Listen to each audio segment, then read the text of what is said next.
दोस्तों, आज की वीडियो में मैं एक्सप्लेन करने वाली हूँ बंगाली वेब सीरीज संपूर्णा को। तो चलिए बिना किसी देरी के चलते हैं सीधे वीडियो की तरफ। सीरीज स्टार्ट होती है संपूर्णा नाम की लेडी से, जो अपने देवर रक्तिम की शादी की तैयारी में लगी थी। तभी वह रक्तिम आता है और संपूर्णा उसे चिढ़ाने लगती है। रक्तिम, जिसे प्यार से घर में सब लोग रुकू कहकर बुलाते हैं, वो बहुत ही खुश था। उसकी नंदिनी नाम की लड़की से शादी तय हो गई थी। तभी वहां रुकू की माँ आती है, जो संपूर्णा को बताती है कि शादी की तैयारी ना करे, क्योंकि शादी नहीं हो सकती। उनका कहना था कि रुकू और नंदिनी की कुंडली नहीं मिल पाई, इसलिए शादी कैंसिल कर देते हैं। जिससे रुकू बहुत गुस्सा हो जाता है। तो वही नंदिनी के घर वाले भी शादी की तैयारी में लगे थे। उनको रुकू की माँ कॉल करके बताती है कि ये शादी नहीं हो सकती। जब वो लोग ये सुनते हैं तो वो लोग भी बहुत नाराज हो जाते हैं। तो वही अगर रुकू की बात करें तो रुकू घर का छोटा बेटा था और सबका लाडला भी था, क्योंकि वो पढ़ाई में बहुत ज्यादा होशियार था और उसके पास अच्छी जॉब भी थी। इसलिए उसकी माँ का कहना था कि उसको तो बहुत सी अच्छी लड़कियां मिल जाएगी। लेकिन रुकू को नंदिनी ही पसंद थी। संपूर्णा इस बात से थोड़ी टेंशन में थी, क्योंकि वो भी चाहती थी कि रुकू और नंदिनी की शादी हो जाए। वो इस बारे में अपने पति परितोष से बात करती है। तो परितोष उससे कहता है कि ये सब वो खुद ही हैंडल कर ले, क्योंकि वो जानता है कि संपूर्णा ये सब कुछ अच्छे से संभाल लेगी। संपूर्णा अपनी फ्रेंड स्मिता से मिलने जाती है। स्मिता एक एनजीओ चलाती थी और वो चाहती थी कि संपूर्णा भी उसके कामों में मदद करे, क्योंकि शादी से पहले संपूर्णा ये सब काम किया करती थी। लेकिन जब से शादी हुई है, संपूर्णा घर के कामों में ही बिजी रहती है। संपूर्णा नंदिनी से मिलने जाती है और उसे बताती है कि वो चिंता ना करे, ये शादी होकर ही रहेगी। जिसके बाद संपूर्णा अपने घर आती है तो रुकू सब पर गुस्सा कर रहा था। संपूर्णा उसे शांत करती है और अपनी सास से कहती है कि उसने रुकू और नंदिनी की कुंडली एक बड़े स्वामी को दिखाई है। उन्होंने कहा है कि अगर वो लोग एक पूजा करेंगे तो कुंडली में जो दोष है वो चला जाएगा। ये सुनते ही संपूर्णा की सास मान जाती है। जिसके बाद पूजा होती है और धूमधाम से शादी हो जाती है। और आज उन दोनों की सुहागरात थी। तभी अचानक आधी रात को संपूर्णा को किसी की आवाज सुनाई देती है। और जब बाहर आकर देखती है तो नंदिनी टेरेस पर खड़ी होकर रो रही थी। संपूर्णा उसे रोने का कारण पूछती है। वो कुछ भी नहीं बोलती, लेकिन संपूर्णा के बार बार पूछने पर वो बताती है कि रुकू उस पर जबरदस्ती कर रहा था। तब संपूर्णा को लगता है कि ये सब फर्स्ट टाइम है, इसलिए रुकू थोड़ा उतावला हो गया होगा। वो नंदिनी से कहती है कि वो थोड़ा सा पेशेंस रखे, अपने रिश्ते को थोड़ा सा टाइम दे, धीरे धीरे सब कुछ ठीक हो जाएगा। नंदिनी भी हाँ कहकर वहां से चली जाती है। अगले दिन नंदिनी और रुकू हनीमून पर जाने वाले थे, जिसके लिए नंदिनी पैकिंग कर रही थी। संपूर्णा नंदिनी को एक नाइटी गिफ्ट देती है, जिसके बाद वो दोनों हनीमून पर चले जाते हैं। उसी रात रुकू का कॉल आता है कि नंदिनी कहीं चली गई है। वो होटल वालों के साथ मिलकर नंदिनी को हर जगह ढूंढ रहा था। तो वही घर में भी सब लोग परेशान हो गए थे कि आधी रात को नंदिनी कहाँ चली गई। संपूर्णा रुकू से कहती है कि वो जाके होटल के टेरेस पर चेक करे। रुकू जब वहां जाता है तो नंदिनी एक जगह छुपकर बैठी हुई थी। जब घर पर पता चलता है कि नंदिनी इस तरह से छुप कर बैठी थी, तो संपूर्णा की सास को लग रहा था कि नंदिनी का शायद शादी से पहले कोई चक्कर चल रहा होगा या उसे कोई बीमारी होगी। वो संपूर्णा से कहती है कि इसके बारे में पता लगाए, लेकिन संपूर्णा उन्हें बताती है कि उसे बिल्कुल नहीं लगता कि उसे कोई बीमारी है। दूसरे दिन रुकू और नंदिनी वापस आ जाते हैं। नंदिनी के ससुर उससे नाराज थे, लेकिन वो नंदिनी को कुछ भी नहीं कहते। संपूर्णा नंदिनी से पूछती है कि ऐसा उसने क्यों किया। तो नंदिनी उसे अपने बॉडी के ऊपर के घाव दिखाने लगती है। एक्चुअली रुकू सबके सामने बहुत अच्छा बिहेव करता था, लेकिन जब वो नंदिनी के साथ इंटीमेट होता था तो उससे एकदम वाइल्डली बिहेव करता था। उसे बहुत ज्यादा मारता और टॉर्चर करता था। नंदिनी की हालत देखकर संपूर्णा को बहुत ज्यादा बुरा लगता है।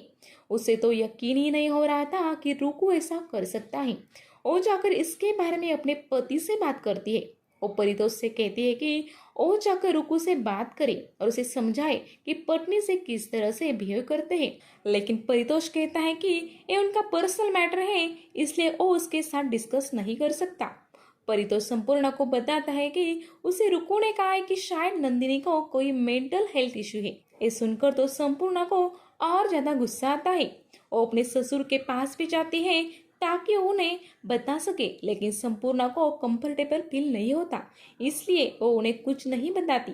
लेकिन वो अपनी सास से इस बात को शेयर करती है, लेकिन उसकी सास का कहना था कि इन सब बातों को डिस्कस नहीं करना चाहिए, ये उनके कल्चर के खिलाफ है। और रही बात रुकू की, तो वो ऐसा कभी कर ही नहीं सकता। नंदिनी को बेटर फील हो, इसलिए संपूर्णा उसे वॉक पर ले जाती है, लेकिन नंदिनी को कुछ भी अच्छा नहीं लग रहा था। उसे डर लग रहा था कि थोड़ी देर बाद रात होगी और फिर से रुकू उसके पास आएगा। संपूर्णा उसे कहती है कि वो खुद ही रुकू से बात करेगी, क्योंकि कोई भी रुकू से इस बारे में बात करने के लिए तैयार नहीं था। तो वही संपूर्णा की माँ उसे किसी काम की वजह से मायके बुला रही थी। संपूर्णा अभी जाना नहीं चाहती थी, क्योंकि उसे नंदिनी की चिंता थी, लेकिन सास के समझाने पर संपूर्णा जाने के लिए मान जाती है।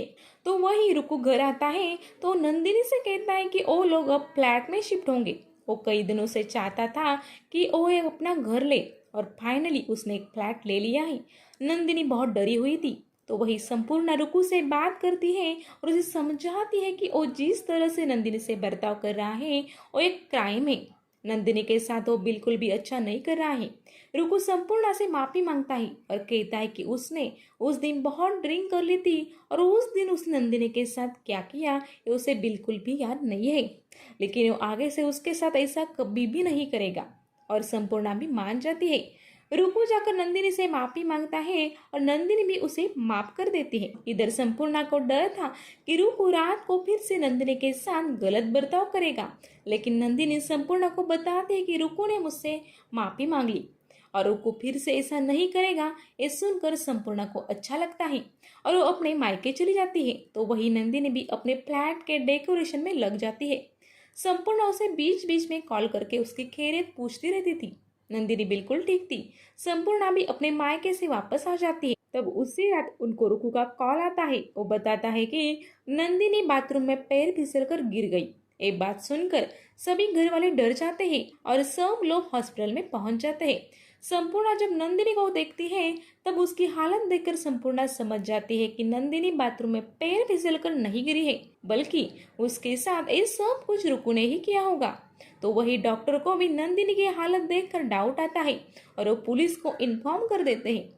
नंदिनी को जब होश आता है तब संपूर्णा उससे मिलने जाती है और नंदिनी संपूर्णा को सब कुछ सच सच बता देती है कि किस तरह उसे रुकू ने मारा पीटा और किस तरह से उसके साथ जबरदस्ती की है।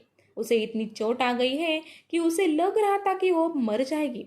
संपूर्णा उसे सहारा देती है और आकर रुकू से लड़ने लगती है। तभी वहां पुलिस आती है इस केस के बारे में इंक्वायरी करने, लेकिन रुकू बताता है कि नंदिनी बाथरूम में पैर फिसलकर गिर गई है। पुलिस नंदिनी से बात करना चाहती थी, लेकिन उसकी कंडीशन थोड़ी सीरियस थी, इसलिए डॉक्टर उन्हें मना कर देते हैं और रात को आने के लिए कहते हैं। पुलिस को देखकर सारे घर वाले शॉक थे। उन्हें बस ये जानना था कि कंप्लेंट किसने की है, लेकिन पुलिस वाले कुछ भी नहीं बताते। और जब बाहर जा रहे थे तब संपूर्णा उनसे मिलती है और सब कुछ बता देती है, जिस पर पुलिस इंस्पेक्टर उससे कहते हैं कि हमारे यहाँ मैरिटल रेप को क्राइम नहीं समझा जाता। और संपूर्णा जिस नंदिनी के लिए लड़ना चाहती है, पहले उस नंदिनी से पूछो कि क्या वो कंप्लेंट करना चाहती है क्या, क्योंकि रुकू पर डोमेस्टिक वायलेंस का केस हो सकता है, लेकिन इसके लिए नंदिनी को कंप्लेंट करनी होगी। बहुत सी औरतें अपने पति को माफ कर देती हैं घर वाले या सोसाइटी की प्रेशर की वजह से। संपूर्णा जब घर जाती है तब रुकू घर में बैठकर आराम से खाना खा रहा था। संपूर्णा घर वालों को बता देती है कि रुकू ने नंदिनी के साथ क्या क्या किया है, लेकिन कोई भी संपूर्णा का साथ नहीं देता। उनका कहना था कि अगर रुकू से गलती हो गई तो हो गई, इसमें कौन सी बड़ी बात है। संपूर्णा ये सब सुनकर शॉक हो जाती है। तो वही रुकू संपूर्णा से भी झगड़ा कर रहा था और कह रहा था कि वो उनके मामले में दखल अंदाजी ना करे। रात को इंस्पेक्टर नंदिनी से मिलने जाती है तो नंदिनी कंप्लेंट नहीं कर रही थी, जिसके बाद वो संपूर्णा को कॉल करती है और संपूर्णा उसे कहती है कि इसके बारे में उसे आवाज उठानी होगी, नहीं तो ऐसे ही वो मर जाएगी। जिसके बाद नंदिनी रुकू के खिलाफ कंप्लेंट कर देती है। अगले दिन पुलिस वाले आकर रुकू को लेकर जाते हैं तो वही सब लोग संपूर्णा को डांट रहे थे कि उसी की वजह से ये सब हो रहा है। अब वो लोग एक बड़े लॉयर को कांटेक्ट करते हैं और लॉयर उनसे कहता है कि अगर नंदिनी ने अपनी कंप्लेंट वापस ले ली तो रुकू जेल से छूट सकता है। इसके बाद संपूर्णा की सास नंदिनी के माँ से मिलने जाती है और उनसे माफी मांगती है और बताती है कि रुकू फिर से ऐसा नहीं करेगा। और अगर नंदिनी ने कंप्लेंट वापस नहीं ले ली तो ये बहुत बड़ा मामला बन जाएगा। नंदिनी की माँ नंदिनी को इमोशनल करती है और कहती है कि कितनी मुश्किल से उन्होंने उसकी शादी करवाई थी। वैसे भी रुकू के पास खुद का घर, जॉब और बहुत सारे पैसे हैं। नंदिनी उसके घर आराम से रह सकती है। उसकी इच्छाएं थोड़ी ज्यादा है, लेकिन अपने पति की इच्छा उसे पूरी करनी होगी। वो नंदिनी को इमोशनल कर देती है और नंदिनी केस वापस ले लेती है। रुकू भी आकर नंदिनी से माफी मांगता है, पर संपूर्णा को विश्वास नहीं हो रहा था कि नंदिनी ने केस वापस ले ली। उसे इस बात से बुरा लगता है तो वही नंदिनी अपने माँ के घर चली जाती है, क्योंकि वो अभी पूरी तरह से ठीक नहीं थी। नंदिनी घर आकर संपूर्णा से कॉल करने की कोशिश करती है, लेकिन उसकी माँ उसका मोबाइल ले लेती है, जिसकी वजह से नंदिनी संपूर्णा को कांटेक्ट नहीं कर पाती। रुकू नंदिनी से मिलने आता है और उससे इमोशनल होकर माफी मांगता है और नंदिनी भी उसे माफ कर देती है और नंदिनी से वादा करता है कि जल्द ही वो उसे डिनर के लिए बाहर लेकर जाएगा। संपूर्णा जब घर में रुकू को देखती है तो वो सब पे गुस्सा करने लगती है कि किस तरह वो एक रेपिस्ट का साथ दे रहे हैं। एक लड़का जिसने अपनी वाइफ को मारने की कोशिश की थी, उसका साथ ये लोग कैसे दे सकते हैं। लेकिन संपूर्णा की सास उसके पति को उसके खिलाफ भड़काती है। संपूर्णा का पति संपूर्णा को रोकता है और कहता है कि उसे सब कुछ पहले जैसा नॉर्मल चाहिए, लेकिन संपूर्णा उसकी बात नहीं सुनती। संपूर्णा का पति उसे वार्न करता है कि उसे अगर यही सब करना है तो उसे घर छोड़कर जाना होगा। जिसके बाद संपूर्णा घर छोड़कर अपनी फ्रेंड स्मिता के पास चली जाती है। स्मिता उससे कहती है कि अगर रुकू की कोई गर्लफ्रेंड होगी तो हमें पता चल सकता है कि रुकू सबके साथ ऐसा करता है या नहीं। संपूर्णा इस बात से टूट गई थी कि उसके पति ने उसका साथ नहीं दिया। स्मिता उसे समझाती है, जिसके बाद संपूर्णा नंदिनी के घर चली जाती है, लेकिन नंदिनी के घर वाले उसे ज्यादा बात नहीं करने देते। एक दिन रुकू नंदिनी को लेकर डिनर करने आता है। नंदिनी जब वॉशरूम जाती है तब वहाँ स्मिता और संपूर्णा थी। वो नंदिनी को लेकर स्मिता के एनजीओ चली जाती है। वहाँ पर इंस्पेक्टर भी थे और वहाँ पर रुकू की एक्स गर्लफ्रेंड भी थी। रुकू की गर्लफ्रेंड उसे बताती है कि रुकू उसके साथ भी वैसा ही बिहेव करता था। 2 साल तक वो सब कुछ बर्दाश्त कर रही थी। रुकू हमेशा उसे मनाता और नेक्स्ट टाइम ऐसा ना करने का वादा करता था, लेकिन फिर वो उसके साथ ऐसा ही करता था। और नंदिनी से कहती है कि रुकू ने जो उसे जख्म दिए हैं वो अभी भी उसके बॉडी पर है और नंदिनी को अपने लिए स्टैंड लेना होगा, वरना रुकू उसके साथ ऐसा ही करता रहेगा और एक दिन नंदिनी ऐसे सहते सहते ही मर जाएगी। इंस्पेक्टर भी नंदिनी को अपने घाव दिखाती है। एक्चुअली उसका पति भी उसे बहुत टॉर्चर किया करता था। वो अपने पति से इतना तंग आ गई थी कि एक दिन उसे छोड़कर भाग गई। उसकी हिम्मत नहीं थी उसके पति के खिलाफ कंप्लेंट करने की, क्योंकि उसका कोई साथ देने वाला भी नहीं था और उसके पास नौकरी में नहीं थी। पति को छोड़ने के बाद उसने बड़ी मुश्किल से ये नौकरी हासिल की है। वो नंदिनी से कहती है कि वो एक एजुकेटेड लड़की है और वो अपने आप को संभाल सकती है, इसलिए वो एक फैसला ले ले। नंदिनी सबकी बातें सुनकर बहुत मोटिवेट फील करती है और डिसाइड करती है कि वो अब कंप्लेंट वापस नहीं लेगी। तो वही रुकू घर चला गया था, क्योंकि उस होटल में नंदिनी कहीं भी नहीं मिली।